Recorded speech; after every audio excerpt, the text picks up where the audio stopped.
제가 지금 로마서 쭉 강의하고 있습니다. 오늘 6절부터 9절까지 말씀을 중심으로 해서 유대인들이 가지고 있었던 그 고집 내지는 그 아주 외골수, 이 단일신론이라고 하죠. 단일신론적 신앙. 이 신앙이 얼마나 그들의 그 미래를 어둡게 했는지 그걸 좀 나누려고 합니다. 사람들은 대부분 다른 사람이 가지고 있지 않은 어떤 특별한 것을 갖고 있으면 그것에 대해서 자랑스럽게 여깁니다. 자부심을 갖게 되는 것이죠. 또 내가 가진 것뿐만 아니라 자녀들이 그렇게 아주 특별한 걸 가지고 있으면 자녀가 가지고 있으면 더 자부심을 갖고 자랑스럽게 여긴대요. 자녀보다 더 나를 기분 좋게 하는 건 손주 세대가 아주 놀라운 재능을 가지고 있다든지 또는 아주 특별하게 어떤 사람들을 아주 감동시키는 그런 말을 잘한다든지 이러면 아주 자랑스럽고 자부심을 갖습니다. 이게 보통 사람들의 심성이죠. 자, 이스라엘 민족도 보통 사람의 심성과 똑같은 그런 생활 태도를 가지고 있었습니다. 이스라엘 민족을 하나님께서 선택하셨죠. 엄청난 은혜입니다. 특권입니다. 그래서 선택하셔서 하나님께로 나아가는 세상 모든 민족의 제사장 나라, 제사장 민족으로 세우셨어요. 이제 구약 방식으로 하나님께 나아가려면 반드시 이 징검다리, 브릿지가 필요한데 그 브릿지가 제사장이죠. 근데 이스라엘 민족이 그 역할을 하는 민족이었어요. 그러다 보니까 그런 제사장 민족으로서의 특권이 주어지니까 이들은 그 특권을 자랑스럽게 여기고 자부심을 갖는 수준을 넘어서서 우월의식으로 그것이 발전합니다. 이 우월의식을 갖게 되니까 어떤 결과가 오는가 하면 유대인, 이스라엘 사람으로 태어난 것 자체가 그냥 하나님의 은혜고 하나님께서 우리를 태어났으니까 유대인이니까 다 구원해 주시고 하나님의 자녀가 된다고 하는 이게 자동적으로 하나님의 자녀가 된다는 생각을 갖게 된 거예요. 이것은 자부심을 넘어서서 우월의식이 지나치다 보니까 그 결과로 우리는 유대인으로 태어나면 그냥 자동적으로 하나님의 자녀가 된다. 그렇게 그들은 아주 고집스럽게 생각했던 것입니다. 그런데 문제는요, 하나님의 자녀가 된다. 자동적으로 된다. 그러면 하나님의 자녀가 되게 만드는 핵심이 예수 그리스도입니다. 예수 그리스도가 하나님의 자녀가 되게 만드는 그런 복음이란 말이에요. 근데 이 유대인들에게 어떤 문제가 있는가 하면 자기들은 하나님의 자녀가 된다고 스스로 생각하면서 예수님은 거절하고 배척하는 거예요. 그야말로 있을 수 없는 그런 일, 생각할 수 없는 생각을 유대인들은 하고 있었던 것입니다. 제가 이 부분을 묵상하면서 예전에 제가 뉴스에서 그런 거 들은 적이 있어요. 어떤 연예인이 음주운전을 하다 적발이 됐어요. 그런데 그 사람이 술이 취해서 말이 헛나왔는지 모르겠지만 그렇게 말했다고 하잖아요. 술은 마셨지만 음주운전을 하지 않았다. 말이 안 되잖아요. 말이 앞뒤가 전혀 맞지 않는 말입니다. 하나님의 자녀이고 구원받았다고 하면 구원을 주시는 예수님이 반드시 필요한데 그들은 그 예수님을 거절하고 배척하고 심지어 십자가에 못 박아 죽이기까지 했단 말입니다. 하나님의 자녀이면 반드시 예수님을 믿어야 하거든요. 예수를 믿지 않고 하나님의 자녀 될 수 없어요. 그런데 예수님 필요 없다고 하는 것은 오늘날 이단들이나 할 소리죠. 도무지 있을 수 없는 일이 벌어진 것입니다. 그런데 이 유대인들은 얼마나 고집이 왕고집인지 자기들은 태어나면 유대인이라는 그 혈통을 가지고 태어나면 하나님의 자녀가 되는 것이니 그것에 대해서는 그 어떤 것도 필요 없다. 우리는 하나님 선택받은 민족으로서 하나님의 자녀가 자연스럽게 되는 그런 민족이다. 예수님 필요 없다. 그 고집을 가지고 그렇게 유대인들이 생활해 왔던 것이죠. 제가 말씀드렸잖아요. 유대인들은 전 세계 인구를 둘로 나누는데 하나는 유대인과 하나는 비유대인인데 이 비유대인을 개, 돼지로 취급해요. 그래서 유대인과 이방인 둘로 나누면서 유대인은 하나님의 선택받은 민족, 이방인은 짐승으로 여기는 거예요. 그만큼 유대인들은 자기들 스스로에 대한 자부심이 대단했던 그런 민족입니다. 그런 유대인들을 보고 바울이 그렇게 생각한 겁니다. 도대체 있을 수 없는 일이 지금 벌어지는데 어떻게 저렇게 유대인들이 저렇게 행동하고 저런 태도를 보일까? 아니 하나님의 자녀라면서 왜 예수님을 배척하고 예수님을 거절할까? 만약에 이런 현상이 있다고 하면 하나님의 말씀이 폐지된 것이 아닐까? 그 답답함을 토로합니다. 하나님의 말씀이, 하나님이 약속하신 그 약속의 말씀이 폐지되지 않았으면 어떻게 이렇게 나올 수 있는가? 그야말로 유대인들의 생활 태도에 대해서 어이없어 하는 것이죠. 그런데 그것에 대해서 이제 6절 상반절에 이렇게 말합니다. 하나님의 약속의 말씀이 폐지되지 않았으면 유대인들이 저럴 수 없는데, 그러면서 6절 상반절에 그러나 하나님의 말씀이 폐하여진 것 같지 않도다 그랬습니다. 여기 이제 폐하여진 것 같지 않도다, 그냥 단정적으로 표현하지 않은 것은 바울이 이 하나님의 그 주권적 구원론에 대한 아주 이 겸손한 태도를 나타내는 그런 표현인 것이죠. 그 6절 상반절에 하나님의 약속의 말씀이 폐지된 것이 아니라고 하는 이 말씀은, 다시 말씀드리면 이스라엘 민족이 구원받는데 지금 그 자리에까지 가지 못한 것, 그 실패한 것은 이스라엘 사람들의 문제이지 유대인의 문제이지 하나님의 문제가 아니다, 이런 말씀을 지금 6절 상반절에서 하면서, 그러면 왜 그런 유대인들이 나타나서 저렇게 고집스럽게 예수님을 거절하는 태도를 보이는가? 그것에 대한 설명이 6절 하반절입니다. 6절 하반절, 이스라엘에게서 난 그들이 다 이스라엘 사람이 아니다. 우리 로마서 2장 28절 29절에 보면 유대인들을 둘로 나누는 그 내용이 나와요. 두 종류의 유대인. 한 종류는 표면적 유대인으로 표현합니다. 또 한 종류는 우리 성경에 이면적이라고 하는데 이건 내면적 유대인이죠. 둘로 나누는데요. 이 표면적 유대인이라는 말은 혈통이 유대인이라는 뜻입니다. 그러니까 유대인으로 태어난 사람들, 이 사람들은 유대인이 아니라는 거예요. 로마서 2장 28절에. 그럼 이제 어떤 사람들이 진짜 유대인인가, 진짜 이스라엘 사람인가 하면 내면적 유대인인 것이죠. 내면적 유대인이라는 말은 영적으로 거듭난 사람들을 내면적 유대인이라고 합니다. 지금 예수님을 거절하는 유대인들은 어떤 사람들인가? 그 사람들은 바로 표면적 유대인이라는 것이죠.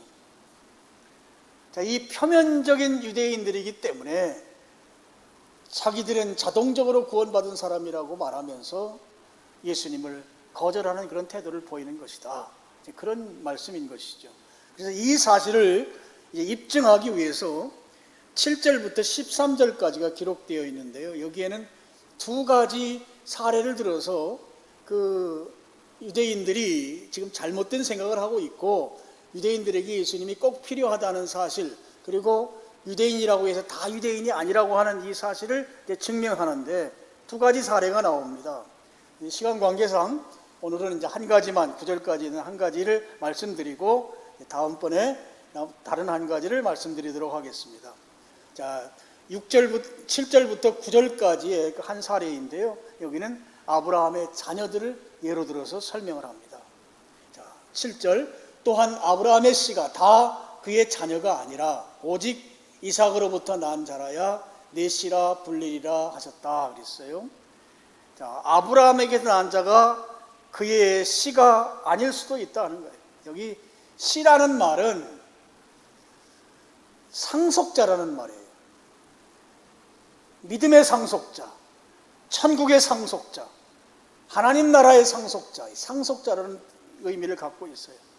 또 다른 의미로 표현을 한다면 요한복음 3장에 보면 니고데모가 예수님에게 찾아와서 어떻게 하면 거듭날 수 있습니까? 질문하실 때 예수님께서 성령으로 난 자라야 천국에 들어갈 수 있다고 그랬어요. 그러니까 여기에 이 씨는 바로 성령으로 난 영적인 자녀를 말합니다. 그러니까 지금 아브라함에게서 난 자가 다 그의 자녀가 아니라고 하는 이 말은 아브라함으로부터 태어났다고 해서 그들이 다 아브라함의 씨로서 천국을 상속받고 하늘나라의 영원한 영적인 후손이 되는 것이 아니라고 하는 말씀인 것이죠. 자, 이 상속자 문제로 창세기에 보면 이 아브라함이 하나님께 말씀을 드리는 대목이 나와요. 창세기 15장 3절로 5절까지 말씀입니다. 아브라함이 또 이르되 주께서 내게 씨를 주지 아니하셨으니 내 집에서 길린 자가 내 상속자가 될 것이니이다. 그럼 씨와 상속자는 같은 말입니다. 자, 아브라함이 나이가 70이 넘어가는 60이 넘어갔죠. 60이 넘어가는 상황에서 자식이 없었습니다. 자식이 없고 이제 상속자를 세워야 되는데 지금 자식이 없기 때문에 엘리에셀이라고 하는 그 종 중에 그래도 제일 순종 잘하는 착한 종 다메섹 사람 엘리에셀을 제가 상속자로 세우겠습니다 하고 하나님께 말씀을 드렸어요. 그렇게 말씀을 드렸을 때 하나님께서 그렇게 말하죠. 4절입니다. 4절은 우리 같이 읽겠습니다. 시작.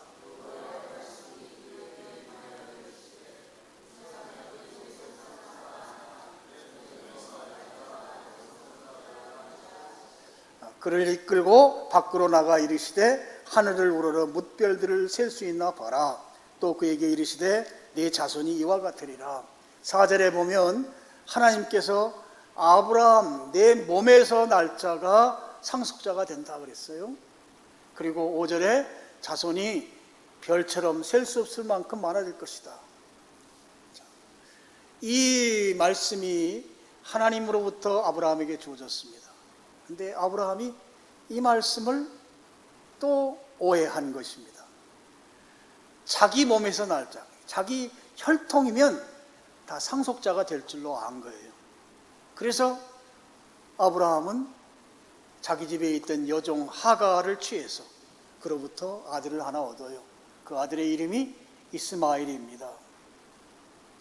근데 오늘 성경 로마서 9장 7절에는 아브라함의 씨가 다 그의 자녀가 아니다 그랬거든요. 다시 말씀드리면 하가를 통해서 태어난 이스마엘이 아브라함의 씨, 아브라함의 상속자가 아니라는 그런 말씀입니다. 자, 이 말씀은 이제 창세기 21장 12절 말씀을 이제 인용한 것인데요. 자, 창세기 21장 12절 말씀을 우리 스크린 보시고 같이 읽겠습니다. 하나님이 아브라함에게 이르시되 내 아이나 내 여종으로 말미암아 근심하지 말고 사라가 내게 이른 말을 다 들으라. 이삭에게서 나는 자라야 내 씨라 부를 것입니다. 아직 이삭이 태어나지 않았습니다. 이삭에게서 나는 자라야 내 씨라 부른다. 여기 씨는 하나님 나라를 상속받을 상속자를 말한다고 그랬죠. 반드시 이삭에게서 난 자여야만 상속자가 될 수 있다는 것입니다. 여러분, 이스마엘도 아브라함의 아들이에요. 또 이삭도 똑같이 아브라함의 아들입니다. 그런데 하나님께서 이스마엘은 상속자가 아니라는 거예요. 이삭이 상속자라는 것입니다. 그러면 왜 이스마엘이 하나님으로부터 상속자로 선택받지 못했을까? 그 답이 로마서 9장 8절에 있습니다.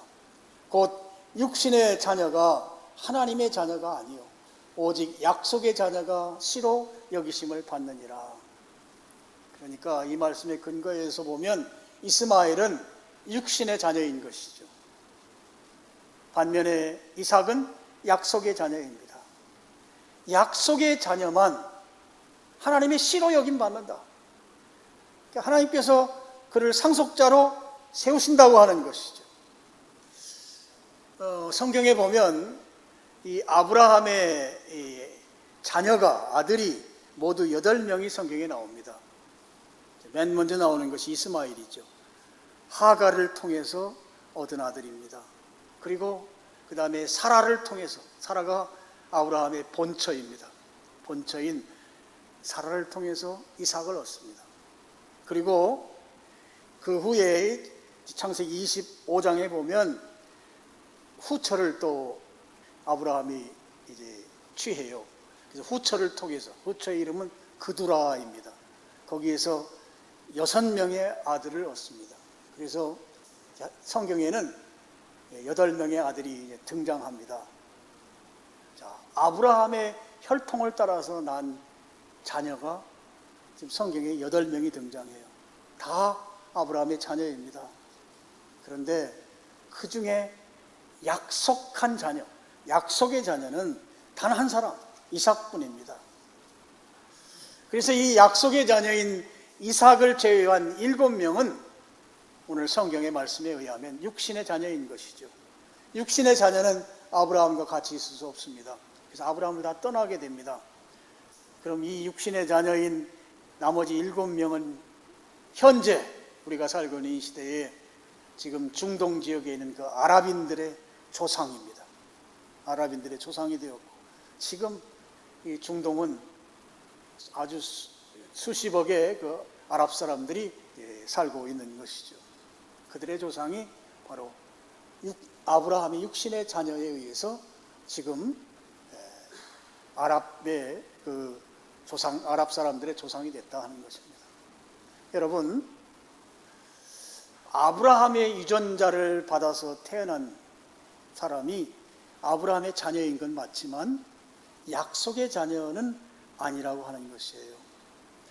하나님 나라의 유업을 상속받고 하나님의 자녀가 되는 것은 바로 하나님의 약속을 따라 태어난 자가 바로 하나님의 상속자가 된다고 하는 것입니다. 그래서 이제 마지막 9절 말씀을 보면 약속의 말씀은 이것이니 명년 이때에 내가 이르리니 사라에게 아들이 있으리라 하심이라 그랬습니다.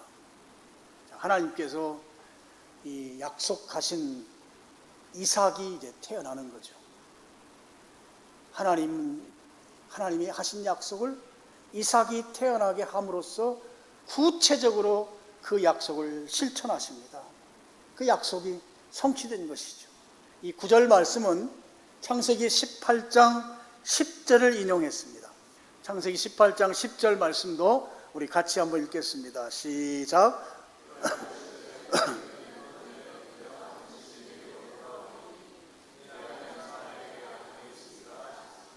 여기에 보면 내가 반드시 내년 이맘때 내게로 돌아온다 그랬어요. 반드시 내게로 돌아온다. 하나님이 약속하신 것을 반드시 성취하시겠다는 것이죠. 하나님께서 이삭을 약속의 자녀로 주시기로 한 그 언약을 하나님이 반드시 지키겠다. 내년 이맘때 이삭이 태어날 거고 그를 통해서 내 약속의 자녀인 그 이삭이 태어나는 걸 통해서 약속의 자녀를 주기로 한 그 약속을 내가 반드시 지킬 것이다 하는 것입니다. 그래서 여러분, 사라는 나이가 많습니다. 의학적으로 출산이 불가능한 그런 여성이었습니다. 하나님께서 이 약속의 자녀를 태어나게 하기 위해서 사라의 태문을 여는 거죠. 그리고 이삭을 낳게 하십니다. 하나님께서 하신 약속을 구체적으로 실천하시는 거예요. 그 약속을 실제로 지키신 것입니다. 여러분, 신약 성경에는 이 약속이라는 말이 자주 등장합니다만 구약 성경 율법서, 모세오경이라고 하는 이 율법서에는 약속이라는 용어는 전혀 나오지 않아요. 대신에 거기에 나오는 용어는 언약입니다. 이 언약이라는 말은 영어로도 커버넌트죠. 약속은 프라미스입니다. 달라요. 히브리어도 다릅니다. 그러면 이 모세오경이라고 하는 이 율법서에 나오는 이 약속이라는 용어는 전혀 나오지 않고 언약이라는 말만 나오는데, 그럼 이 언약이라는 말이 어떻게 쓰이는가 하면 하나님과 인간의 그 관계성 속에서 서로 협약된 것을 지키는 것을 말합니다. 그리고 언약은 제가 지난번에도 말씀드렸지만, 언약은 지키지 않으면 그 지키지 않은 것에 대해서 아주 강력한 페널티가 주어집니다. 반면에 이 약속은 이제 신약 시대에 와서 많이 이제 사용됩니다만, 이제 그만큼 의미가 좀 확장이 된 것이죠. 언약보다는 조금 느슨해요. 그래서 양쪽이 서로 약속을 했더라도 한쪽이 안 지키면 그 약속이 그냥 무효화되는 것으로 끝납니다. 그래서 약속은 언약보다는 조금 느슨한 그런 개념입니다. 그런데 언약은 지키지 않으면 반드시 그에 상응하는 대가를 지불해야 하는 것이 바로 언약인 것이죠.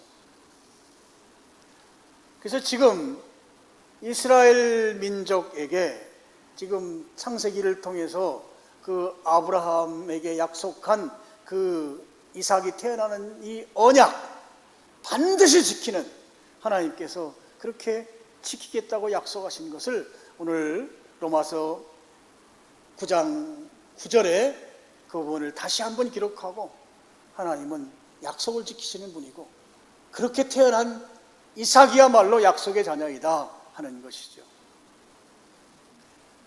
여러분, 유대인들은 하나님께서 선택한 민족으로서, 제사장 민족으로서 특권을 가지고 있었어요. 그런데 이 특권을 가지고 있는 것이 그들로 하여금 우월의식을 만들어냈고, 그래서 자기들은 태어나면 자동적으로 하나님의 자녀가 된다고 그렇게 생각했습니다. 그런데 이것은 오해죠. 그들이 갖고 있었던 그 생각이 예수님을 거절하고 예수님을 십자가에 죽게 하는데 그들이 앞장섰던 것입니다. 왜 유대인들이 이렇게 이해할 수 없는 일을 저질렀느냐? 오늘 말씀은 그런 행동을 하고 그런 고집스러운 태도를 가지고 있는 것은 그들이 약속의 자녀가 아니기 때문이다 하는 것으로 오늘 성경에서 입증하고 있는, 지금 바울이 우리에게 가르쳐주고 있는 교훈인 것이죠. 예수님을 믿지 않으면서 하나님의 자녀다, 이것은 불가능하죠. 그런데 유대인들은 그렇게 주장하고 있다는 거예요. 그럼 그 주장하는 그 사람들이야말로 약속의 자녀가 아니다 하는 것이죠. 바로 그것으로 오늘 첫 번째 이 아브라함의 육신의 자녀를 예로 들면서 지금 바울이 말씀하고 있는 것입니다. 자, 여러분, 제가 질문합니다. 나는, 여러분 각자는 육신의 자녀인가 아니면 약속의 자녀인가? 나는 하나님 앞에서 육신의 자녀인가 약속의 자녀인가? 육신의 자녀이면 버림받습니다. 약속의 자녀는 구원받습니다. 나는 하나님 앞에서 육신의 자녀인가 아니면 약속의 자녀인가? 여러분, 이 부분에 대해서 갈라디아서에 그야말로 아주 우리에게 중요한 한 구절 말씀이 있어요. 갈라디아 3장 29절입니다. 자, 우리 같이 읽겠습니다. 시작.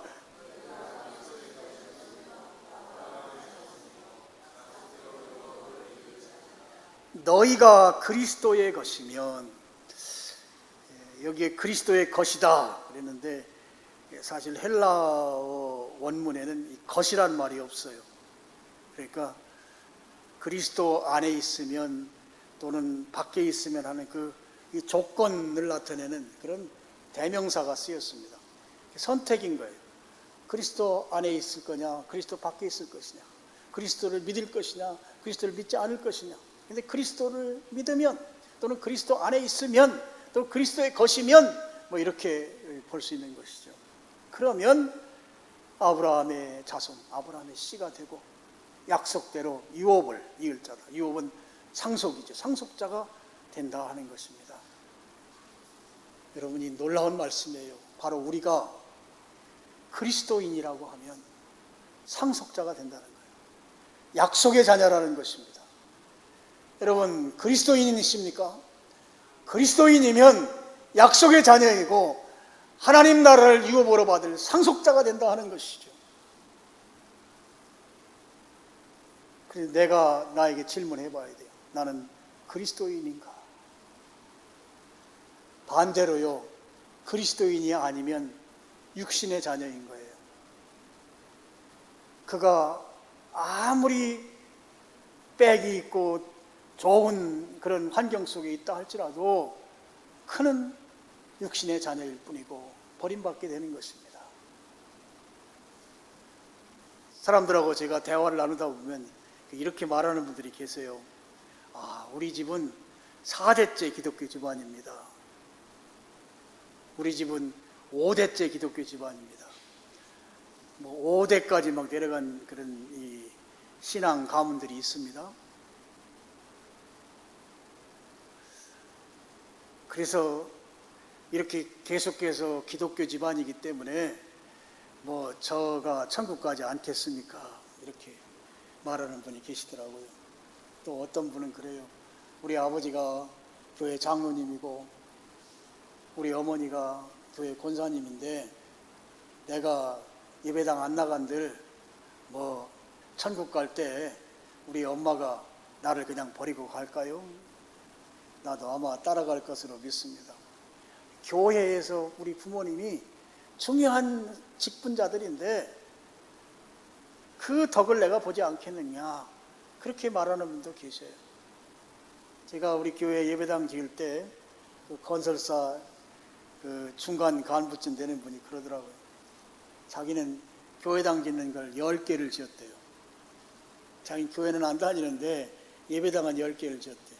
그래서 교회당 10개를 지었는데 하나님이 이 큰일을 한 나를 그냥 버리겠느냐. 나도 아마 천국은 갈 것 같다는 거야. 교회당 10개 지어서. 여러분, 이런 것들 때문에 천국 가는 게 아닙니다. 구원받으려면, 하나님의 자녀가 되려면 유대인이 갖고 있었던 그 막강한 그 특권이 의미가 없어요. 오직 예수님을 구세주와 주님으로 믿어야 합니다. 예수님을 믿는데 두 가지가 중요한 거예요. 구세주, 그 다음에 주님. 구세주와 주님은 다른 말로 말하면 신앙과 생활이에요. 구세주라는 말은 무슨 말인가 하면 나를 구원하실 분은 오직 단 한 분 예수 그리스도밖에 없습니다 라고 고백하는 것이 구세주로 믿는 것입니다. 나를 구원하실 분은 석가모니도 아니고 마호메트도 아니고 저 무당이 섬기는 그 잡신들도 아니고 오직 예수 그리스도만 나를 구원할 수 있습니다. 여러분 그렇게 믿으십니까? 예수님을 구세주로 믿어요. 그 다음에 중요한 것이 주님으로 인정하고 받아들여야 합니다. 구세주와 주님으로 믿는 거예요. 여러분 주님입니다.